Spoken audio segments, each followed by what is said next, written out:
जय गुरु जी, शुक्राना गुरु जी, अनंतम अनंतम शुक्राना मेरे मालिक। ओम त्र्यंबकम यजामहे सुगंधिम पुष्टिवर्धनम उर्वारुकमिव वंदनात् मृत्युर्मुक्षीयमामृतात्। हर हर महादेव। जय गुरु जी। संगत जी, आज का सत्संग हमें भेजा है मुकेश आंटी जी ने, जो कि मुंबई में रहती हैं।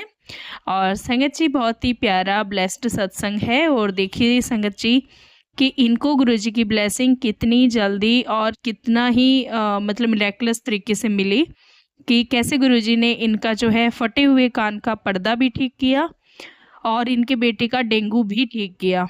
और संगत जी, सभी ध्यान से सुनिएगा और प्लीज़ पूरा सत्संग सुनिएगा, ताकि हम सबको गुरु जी की ब्लेसिंग्स मिल सके। आइए संगत जी, स्टार्ट करते हैं आंटी जी का सत्संग उन्हीं की आवाज़ में। जय गुरु जी, शुक्राना गुरु जी। जय गुरु संगत जी। संगत जी, मेरे से सत्संग बोलने में कोई गलती हो जाए तो मुझे माफ़ कर दें संगत जी। संगत जी, मैं गुरु जी को अभी बस कुछ टाइम से ही जानती हूँ, पिछले महीने सितंबर से। उनके बारे में सुना तो बहुत था, बहन से मेरी से। हम 4 बहनें हैं, तो हम आपस में एक दूसरे को बात शेयर करती है, अपने सुख दुख। संगत जी, मेरे माँ बाप नहीं हैं, भाई भी नहीं है संगत जी, इसलिए। और बाकी भाइयों के लड़के हैं, भाभियाँ भी हैं, लेकिन संगत जी माँ बाप भाई के बिना मायका मायका नहीं लगता। इसलिए संगत जी, वो उनकी गलती नहीं है, वो हमारे नसीब का है। नसीब में मिलता है, होता है, वही तो मिलता है ना। तो संगत जी, हम लोग अपनी बातें एक दूसरी बहनों से शेयर करते हैं। तो मेरी बहन है चंडीगढ़ में, वो गुरुजी के मंदिर जाती है, सत्संग में भी जाती है।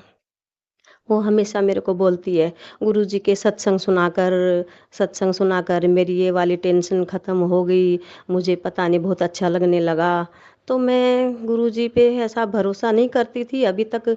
कोई गुरुजी मैंने कभी कहीं जाती भी नहीं थी, इसलिए मैं नहीं ध्यान दिया। फिर संगत जी, मेरा 10 साल पहले कान का ऑपरेशन हुआ था। कान का पर्दा फट गया था बचपन में किसी वजह से। तो 10 साल पहले मैंने ऑपरेशन कराया, तो बहुत मुश्किल से मेरा कान ठीक हुआ। बहुत मुश्किल था वो कान का ऑपरेशन मेरा। और चलो जैसे तैसे वो सक्सेस भी हो गया, सुनना भी ठीक हुआ, किसी तरह हो गया ठीक। लेकिन संगत जी, अभी जनवरी फरवरी में मुझे फिर से पता चला कि मेरा कान का पर्दा फट गया है। तो संगत जी, यहाँ पे मैंने डॉक्टरों को दिखाया, ये सारे चेकअप कराए, तो बस वही बोले कि वापस से पर्दा बिठाना पड़ेगा, ऑपरेशन कराना पड़ेगा। संगत जी, मैं डर गई कि पहले तो बहुत मुश्किल से ठीक हुआ था, अभी कैसे ये ठीक होगा। मैं टेंशन में रहने लगी बहुत कि वापस से कैसे कान का ऑपरेशन कराऊं संगत जी। तो संगत जी, मैं अपनी बहन को बातें शेयर कर रही थी, तो बहन ने मेरी ने बोला कि गुरुजी के तू सत्संग सुना कर देखना, तेरा कान ऐसे ही ठीक हो जाएगा। मैंने 1 मिनट तो सोचा कि हाँ, काश मेरा ऐसा हो जाए कि मेरा कान बिना ऑपरेशन के ठीक हो जाए संगत जी। लेकिन मैं फिर मन में वही आ रहा था कि नहीं, बिना ऑपरेशन तो कैसे ठीक हो सकता है, ऑपरेशन तो कराना ही पड़ेगा। तो फिर संगत जी, मेरे अंकल जी, सॉरी, अंकल जी रेलवे में हैं। तो और हम मुंबई में रहते हैं। तो संगत जी, आदमी वो बोले कि चलो, यहाँ पे प्राइवेट में दिखा रहे थे ना, कि चलो अपने रेलवे में दिखाते हैं, ऑपरेशन ही कराना है तो रेलवे हॉस्पिटल में जाते हैं। तो संगत जी, वहाँ भी हमने कान चेक किया डॉक्टर ने, तो बोले कि ऑपरेशन ही करना पड़ेगा। हमने कहा कुछ और दूसरा रास्ता नहीं है। तो संगत जी, डॉक्टर बोले नहीं, कुछ नहीं, ऑपरेशन ही करना पड़ेगा। तो संगत जी, उन्होंने सब चेकअप लिख दिए कि ये चेकअप करके आ जाओ, 1 दिन पहले एडमिट हो जाना, ऑपरेशन हो जाएगा। उसके बाद संगत जी, मैं टेंशन में रहने लगी। पहले तो बहुत मुश्किल से कान ठीक हुआ, वो वापस कैसे ऑपरेशन कराऊं। बहन को ये बातें बता रही थी कि मैं क्या करूं। तो वो बोली कि तू गुरु जी का स्वरूप भी घर में रखेगी ना, तो भी तेरे सब समस्या हल हो जाएगी। फिर मैं सोची क्या करूं, तो मैं स्वरूप कैसे लाऊं, वही सोच के मैं सोची चंडीगढ़ जाऊं बहन के पास और स्वरूप वहां से लेके आऊं। क्योंकि बहन ने बोला था मैंने एक स्वरूप ला रखा है, तू आजा ले जा। तो मैं बस वही सोचती रही, स्वरूप लाऊं, गुरुजी के पास कैसे जाऊं, गुरुजी के मंदिर कैसे हूँ जाऊं। तो वो बोली देख, तू शायद तेरा आसपास ही कहीं पे होगा मंदिर। मैंने सोचा यहाँ मुंबई में किसको टाइम है, आश्रम जाने का इसका, ये सोचा मैंने। फिर मैंने सर्च मारा तो हाँ, गुरुजी का आश्रम दिखा मेरे को गोरेगाँव में। मैं बहुत खुश हुई कि आश्रम तो है गोरेगाँव में, गोरेगाँव तो हमारे से दूर ज़्यादा नहीं है संगत जी। तो फिर मैं एक आंटी रहती है मेरे पड़ोस में, पंजाबी आंटी, मैंने उनसे बोला कि मुझे गुरुजी का आश्रम जाना है, तो यहाँ कितना दूर है यहाँ से, पता नहीं मैं कैसे ढूँढूँगी। तो उन्होंने कहा मेरी ननद जाती है, मैं पूछ के बताती हूँ। तो फिर उन्होंने संगत जी अपनी ननद को फ़ोन किया, तो उन्होंने टाइम टेबल सब दिन सब लिख के और व्हाट्सएप पे सेंड कर दिया। आंटी ने मेरे को सेंड कर दिया, मैं बहुत खुश हुई। फिर हमने दूसरे दिन मेरे को जाना कि मेरे को जाना है गुरुजी के आश्रम में। लेकिन उसी दिन मेरा फ़ोन आ गया बेटे का, जो सीकर में रहता है। सीकर में हमने 12th हो गया संगत जी उसका, तो हमने उसका कोचिंग के लिए सीकर भेज रखा है कि मम्मी मेरे को डेंगू हो गया। अभी मैंने सोचा अभी तो मेरे को जाना था, अभी बेटा बीमार है, तो मैं जाऊं तो किधर जाऊं, बेटे को देखने जाऊं या गुरुजी के आश्रम में जाऊं। संगत जी में बहुत, फिर मैंने सोचा नहीं, मैं गुरुजी के आश्रम में जाती हूँ, मेरे बेटे को गुरुजी अपने आप देखेंगे। तो संगत जी इस तरह तरह से। और दूसरे दिन मैं बोली अभी मैं अकेले तो जा नहीं पाऊंगी, ये तो गुरुजी को भी पता है, इसलिए उसने ये भी इंतजाम किया। तो मेरे अंकल की दूसरे दिन नाइट ड्यूटी लगा दी। तो फिर अंकल जी बोले जाना है क्या आश्रम में? मैं बोली हाँ, मैं बहुत खुशी से बोली हाँ मेरे को जाना है। तो हम लोग 3 बजे निकल लिए संगत जी। हम डरती जा रही थी कि कैसे पहुंच पाएंगे, पता नहीं कितनी दूर होगा संगत जी। तो फिर हम लोग लोकल ट्रेन पकड़ा यहाँ से, और उतर के वहाँ से रिक्शा वाले को बोला इस्ट में से कि भाई मुझे गुरुजी के आश्रम में जाना है। तो बोले आर्य कॉलोनी में, मैं वहाँ तक छोड़ दूंगा, ठीक है। संगत जी हम ऑटो में गए, सोचते सोचते जा रही थी पता नहीं कितनी दूर है, कैसे होगा गुरुजी का आश्रम, ऐसा सोचते सोचते फिर ऑटो वाले ने उतार दिया हमें आर्य कॉलोनी में। बोले मैं यहाँ तक ही जाता हूँ, आगे नहीं जाता हूँ, आगे ये लोग आपको ले जाएंगे। संगत जी को इस तरफ इशारा करके बोले सेवादार की तरफ। सेवादार ने हमारे बोलने से पहले ही बोला गुरुजी के आश्रम में। हम बड़े खुश होके बोले हाँ गुरुजी के आश्रम में जाना है। तो सामने गाड़ी खड़ी थी एक सेवादार की, तो बोले कि उस गाड़ी में जाके बैठ जाओ। संगत जी हम गाड़ी में बैठ गए, बहुत खुश हुए कि हम तो डरते आ रहे थे, गुरुजी ने तो हमारा सब इंतजाम कर रखा है। तो फिर गए गुरुजी के आश्रम में, गए गुरुजी के पैर पड़े। जैसे गुरुजी हम हाँ, कह रहे हो कि आखिर आ गई ना, इतने दिनों बाद आई लेकिन आ गई ना। तो फिर गुरुजी को देख स्वरूप को देख के इतना रोना आ रहा था संगत जी, लेकिन मैं अपने आप को रोक रही थी कि कोई देखेगा तो, इसलिए। तो फिर उसके बाद हमने चाय प्रसाद लिया, लंगर प्रसाद लिया। फिर अच्छा है कि मेरे अंकल जी भी विश्वास करते हैं गुरुजी पे, बहुत अच्छा लगा उनको भी। फिर मेरे को तो याद भी नहीं था, लेकिन मेरे अंकल को याद था। वो सेवादार से बोला क्या गुरुजी का स्वरूप मिलेगा? तो सेवादार ने कहा हाँ जी जरूर जी। संगत जी तो स्वरूप दिया मेरे को वाइट चोले में। बोले गुरुजी का स्वरूप मैंने लिया, पल झोली में फैला के लिया, बहुत खुश हुई गुरुजी का स्वरूप देख के। फिर उसके बाद मैंने एक कमरे में गुरुजी का स्वरूप को सजाया और वहाँ पे धूप बत्ती करती थी, जो भी मेरी टेंशन होती मैं गुरुजी से बोल देती थी। उसके बाद मैंने दूसरे दिन कहा कि चलो अभी बेटे को देखने जाते हैं। तो 17 तारीख को हमने टिकट निकाला 18 का जाने का बेटे के पास में, और बेटे को वहाँ से कहा कि भाई बेटे तू ट्रेन को हमारे उधर रिंगस पहुँचेगी ना, उसी में हमारे कोच में तू आ जाना। तो फिर हम लोग गए संगत जी। बेटा हमारे रिंगस हमारे कोच में आया। मैंने गुरुजी का जल प्रसाद ले रखा था, और बैठते ही बेटे को कहा कि जल प्रसाद ले लो। बेटे ने जल प्रसाद लिया और लेट गया। उसके बाद हम संगत जी रेवाड़ी जाने वाले थे, रेवाड़ी डॉक्टर को दिखाने के लिए बेटे को। तो उसके बाद डॉक्टर के पास गए सीधे। तो डॉक्टर ने कहा ये तो एकदम सही है, अच्छा है, इसको बस और दवाइयाँ मत खिलाओ, ये तो ठीक है, इसको डेंगू नहीं है अभी। उसके बाद बेटा बोला मम्मी मेरे कान में बहुत खुजली चलती है, सर में भी। फिर हमने सोचा चलो इसको ईएनटी को दिखा लेते हैं। ईएनटी के पास गए, फिर मैंने कहा कि मेरा भी कान दिखा दो, क्योंकि वहाँ के डॉक्टरों ने बोला है ना ऑपरेशन, देखते हैं ये लोग क्या बोलते हैं। तो उसके बाद मेरा भी अपॉइंटमेंट ले लिया, बेटे का कान दिखाया, उसके बाद मेरा दिखाया। डॉक्टर ने मेरा कान देखा, सॉरी संगत जी, और बोले ये तो एकदम ओके है कान। दूरबीन डाल के ऐसे स्क्रीन पे देख रहा था, मेरे अंकल को भी दिखा रहा था।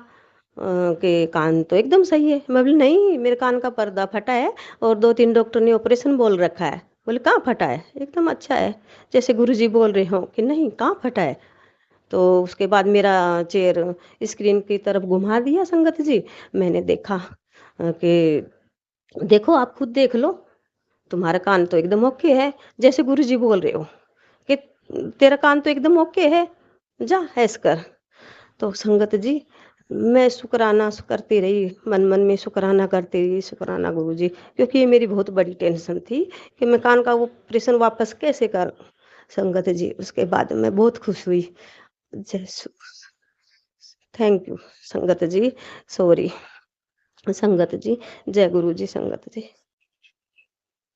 शुक्राना मेरे गुरुजी, बहुत-बहुत शुक्राना गुरुजी। जैसा मेरे को आपने ब्लेसिंग किया वैसा सबको करे। तो संगत जी जब मैं गाँव जा रही थी ना ट्रेन में, तो अ वहाँ आबू रोड से ब्रह्मा कुमारी के बहुत सारी संगत हमारे ट्रेन में चढ़ी। तो वहाँ कुछ प्रोग्राम था ब्रह्मा कुमारी का, तो फिर वो एक संगत मेरे सामने एक आंटी जी बैठी थी, तो वो ब्रह्मा कुमारी के बारे में बहुत बताने लगी कि उधर बहुत शांति मिलती है, बहुत अच्छा है, आप कभी ज़रूर जाना। तो मैंने उनसे तो कहा, "हाँ, हाँ, ठीक है, जाएँगे।" कभी टाइम मिले तो। फिर मैं मन में सोचने लगी कि कभी तो मैं कहीं गई नहीं, कोई गुरु नहीं बनाए, कुछ नहीं। अभी तो 2 दिन पहले मैं गुरुजी के मंदिर इधर जाके आई हूँ, तब मैंने मन में ऐसे मान लिया कि ये गुरु मेरे इसी गुरु को मैं ज़िंदगी भर अपना सब कुछ मानती रहूँगी कि भई मेरे माँ-बाप, भाई सब कुछ मेरे गुरुजी हैं बस। हमेशा इन्हीं की शरण में रहूँगी। लेकिन आज मेरे को ये बोल रहे हैं कि ब्रह्मा कुमारी के इधर जाना, उधर बहुत शांति मिलेगी। अभी मैं किधर जाऊँ? फिर मेरे मन में बस यही आया कि नहीं मैं जब तक जीऊँगी ना, तो मैं गुरुजी की ही शरण में रहूँगी, मैं कहीं नहीं जाऊँगी। बस ये सोच के मैं चली गई। तो मेरे साथ चमत्कार भी बहुत किया गुरुजी ने। मेरा 16 तारीख को मैं उधर गुरुजी के आश्रम में गई थी और फिर मैं 18 तारीख को ट्रेन पकड़ा गाँव के लिए और 19 तारीख को मैंने अपना कान चेक कराया गुरुजी, तो जो कान के पर्दे फटे हुए थे, 3-4 डॉक्टर ने बॉम्बे में ऑपरेशन बोला था, वो 1 ही मिनट में मेरी सारी परेशानी दूर कर दी गुरुजी। तो मुझे तो ऐसा लगा वो चेक कर रहे थे वो डॉक्टर नहीं, वो गुरुजी ही थे क्योंकि उन्होंने मास्क पहन रखा था और गुरुजी का एक स्वरूप है ब्लैक कलर के चोले में, सेम वैसी आँखें थी और मास्क पहन रखा था जैसे गुरुजी स्माइल करते हैं ना, और डॉक्टर भी ऐसे ही स्माइल कर रहे थे कि नहीं आपका कान का पर्दा तो एकदम अच्छा है। ऐसा बोल के तो बहुत मुझे एकदम से ऐसा आया बस मैं पता नहीं कितनी देर शुक्राना गुरुजी ही करती रही। तो संगत जी एक छोटा-सा सत्संग और है मेरे देवर देवरानी का। तो संगत जी मैं एक बार मेरे देवर के गाँव में ना शादी नहीं हो रही थी, काफ़ी टाइम हो गया था, ऐज हो गई थी उसकी। तो फिर मैंने इधर एक बॉम्बे में लड़की मिली कोई गरीब परिवार की, तो फिर उनकी शर्त थी कि भई हमारा शादी का खर्चा आप उठा के लड़की ले जाओ। तो ठीक है, हमने अपना शादी का खर्चा उठा के और ले आए लड़की। देवर की शादी करा दिया, फिर वो लोग इधर ही बॉम्बे में ही रहने लगे। देवर एक कंपनी में काम करते हैं, तो मार्च से मेरे देवर इधर ही है और काम पे जाता है कंपनी में बराबर, लेकिन उसके बेचारे की पेमेंट ही नहीं कर रहे वो बराबर। पेमेंट ही नहीं दे रहे, इतना परेशान कर रखा है। सब मदद मैं ही करती हूँ उनकी, कुछ चाहिए तो हर बार, लेकिन ऐसे कब तक चलेगा संगत जी? बेचारा काम करता है, उसको पैसा नहीं मिलेगा तो मेरे को भी टेंशन है उसकी। तो फिर मैंने सोचा कि चलो सितंबर 16 तारीख को तो मैं गई थी और फिर मैं गाँव से आने के बाद 2 अक्टूबर को मैं देवर-देवरानी को भी ले गई। चलो आप लोग गुरुजी के आश्रम में आपको लेके जाते हैं एक बार। तो वहाँ पे गए देवर-देवरानी उनको अच्छा लगा चाय प्रसाद लिया, लंगर प्रसाद लिया और फिर स्वरूप भी लिया, गुरुजी का स्वरूप मिला पॉकेट स्वरूप। देवर को मिला 1, एक देवरानी को। तो देवर ने तो अपना पॉकेट स्वरूप अपने पर्स में रख लिया, देवरानी ने एक पॉकेट स्वरूप मंदिर में रख लिया, जिसकी सुबह शाम वो पूजा करती है। तो एक दिन अचानक से देवरानी का फ़ोन आया कि मेरे को ना गुरुजी दिखे सपने में और बोले कि तेरे पीछे पड़े हैं ना सब लोग, बच्चा कब होंदा, बच्चा कब होंगा, हैं? हो जाएगा बच्चा। तू सी टेंशन ना ले, ऐसे बोले दीदी। तो वो एकदम से बोली, मैं सोची ये तो दीदी के गुरु हैं। तो गुरुजी देखो हाँ, कितनी अच्छी किस्मत है मेरी देवरानी की कि उसको बताओ, साक्षात सपने में दिखे बताओ। तो बहुत अच्छी किस्मत है और मेरे देवर को भी जैसे ही वो अक्टूबर से जाने लगा है ना, 9 अक्टूबर को उसका पगार भी मिल गया। पीछे का भी पगार पूरा मिल गया। अभी बराबर उनको टाइम पे पगार मिले जा रहा है। बताओ, गुरुजी ने कितना अच्छा ब्लेसिंग किया उनको। जय गुरुजी, मेरे शुक्राना गुरुजी, जय संगत जी, शुक्राना संगत जी। सत्संग में कोई गलती हो तो माफ करना संगत जी। जय गुरुजी, शुक्राना गुरुजी, जय गुरुजी। शुक्राना गुरुजी, शुक्राना आंटी जी, बहुत ही प्यारा सत्संग आपने सुनाया। शुक्राना गुरुजी जो इतना प्यारा सत्संग आपने हमें ब्लेस किया। संगत जी, जैसा कि हमने आंटी जी के सत्संग में सुना, तो देखिए गुरुजी ने कितना जल्दी इनको जो है किस तरीके से ब्लेस किया है। क्योंकि संगत जी बहुत बार ये चीज़ मैंने सुनी है नई संगत के मुंह से कि हम तो नए हैं, हमें कैसे ब्लेस करेंगे, या हमें तो ब्लेस नहीं करेंगे ना, या जब तक हमारे पास स्वरूप नहीं है गुरुजी ब्लेस नहीं करेंगे। तो संगत जी ऐसा नहीं है। जिस दिन से, जिस घड़ी से हम सच्चे दिल से शुक्राना करते हैं ना गुरुजी का, हमें गुरुजी की ब्लेसिंग उसी वक्त से मिलना स्टार्ट हो जाती है। और यहाँ पे ऐसा कोई सिस्टम नहीं है कि हमें एक बार ब्लेसिंग मिल गई उसके बाद में नहीं। ऐसा नहीं है। गुरुजी ने अगर एक बार सिर पे हाथ रखा है तो वो हमेशा के लिए रखा है, जन्मों जन्मों के लिए रखा है। तो बस इसी पॉजिटिविटी के साथ गुरुजी का शुक्राना करते रहें, सत्संग शेयर करते रहें। और संगत जी एक और चीज़, जब भी आप जो है खुद सत्संग सुनते हैं तो बाकी संगत जी के साथ भी जैसे आपको ठीक लगे आपको सत्संग शेयर करना चाहिए, तो अच्छा रहता है। ताकि जितनी ज़्यादा हम सत्संग शेयर करते हैं उतनी ज़्यादा ब्लेसिंग सबको मिलती है, आपको भी मिलती है। क्योंकि संगत जी पता नहीं कब कौन सा सत्संग कौन सी संगत जी के लिए गुरु जी आपके द्वारा जो है निमित्त बना के आपको पहुंचा रहे हों। जय गुरु जी, शुक्राना गुरु जी, अनंतम अनंतम शुक्राना मेरे मालिक। जय जय गुरु जी।